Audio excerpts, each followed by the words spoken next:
Hello guys! Welcome to my YouTube channel again, Sweetie Paris. Today's recipe, gagawa ako guys ng apple tart. So ito pong ating mga ingredients guys. Nandito po ang ating ready-made na dough. Ito po ay fat putti in French, yung aking dough. So I need butter, sugar, and apple. 3 or 4 apples. Depende sa laki ng inyong tart. So, ito po yung aking apple. Na-slice ko na siya. Lalagay na po natin siya dito.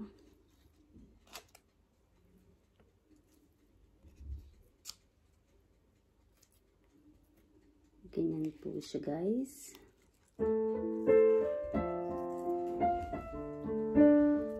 Habang ako'y gumagawa ng apple tart, ang aking namang anak ay nagpapiano.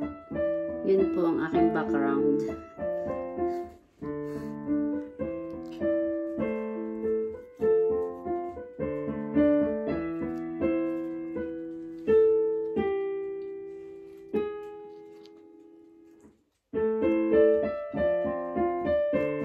Ganyan po.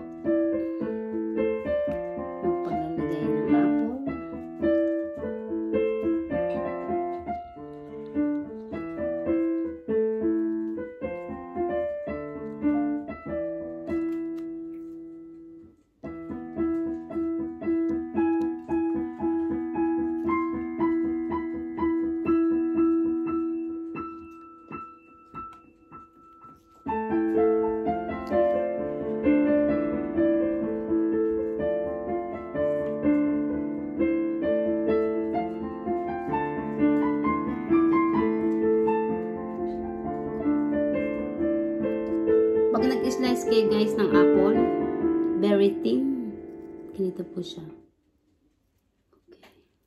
Okay.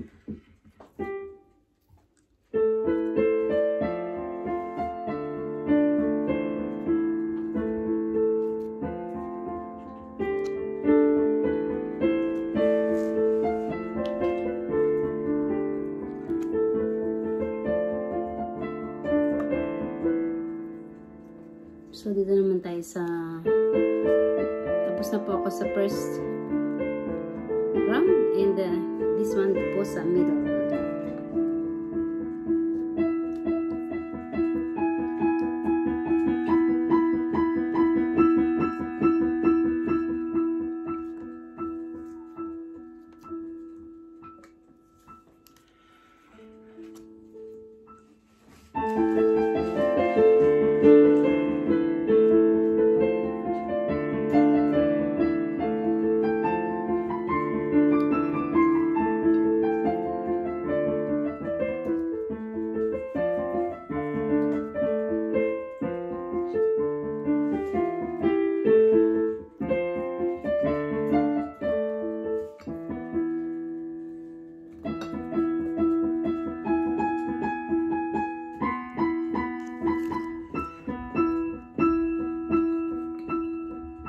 So, ito po.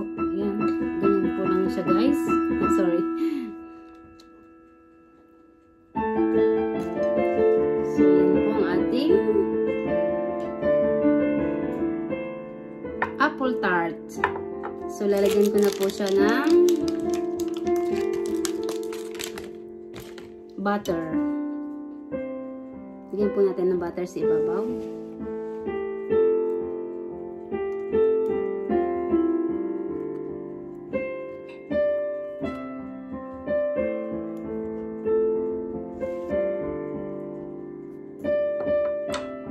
Then, sugar.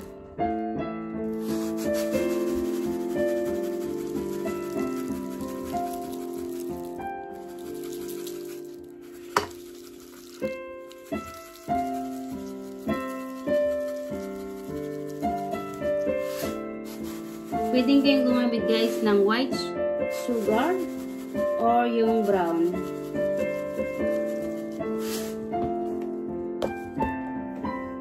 Mas maganda kung brown sugar. So, yan po.